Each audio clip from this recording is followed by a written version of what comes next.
कसूर में डाकुओं की फायरिंग से 2 पुलिस एहलकार जख्मी हो गए। एहलकार मोहम्मद सलीम और मोहम्मद असलम को टांगों और चेहरे पर गोलियां लगी।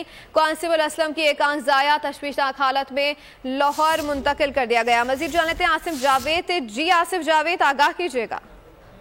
जी बिल्कुल, ये जो फायरिंग का वाकया है ये कसूर के इलाका से शेखम के करीब, रोशन भीला के करीब वाकया पेश आया, जहां पर 5 मुलजमान नाका लगाकर बैठे हुए थे। जब पुलिस को इतला दी गई तो पुलिस के 2 एहलकार मौके पर पहुंचे और जैसे ही उनको देखा तो मुलजम ने उन पे फायरिंग स्टार्ट कर दी, जिसकी वजह से दोनों जो मुलजम है दोनों जो पुलिस एहलकार हैं शदीद जख्मी हो चुके हैं, जिसमें से एक मुलाजम है जौन सा मोहम्मद सलीम, उसकी जो आंख है वो जाया हो चुकी है और इसके अलावा दोनों जो मुलाजम उनको पैरों पे भी छर्ले लगे हैं और उनको डिस्ट्रिक्ट हॉस्पिटल कसूर मुंतकिल कर दिया गया है और उनके मुलजमान के खिलाफ मजीद कार्रवाई की जा रही है। जी बहुत शुक्रिया आसिफ शहजाद, अपडेट कर रहे थे। सब्सक्राइब करें और बेल दबाएं ताकि कोई खबर रह न जाए।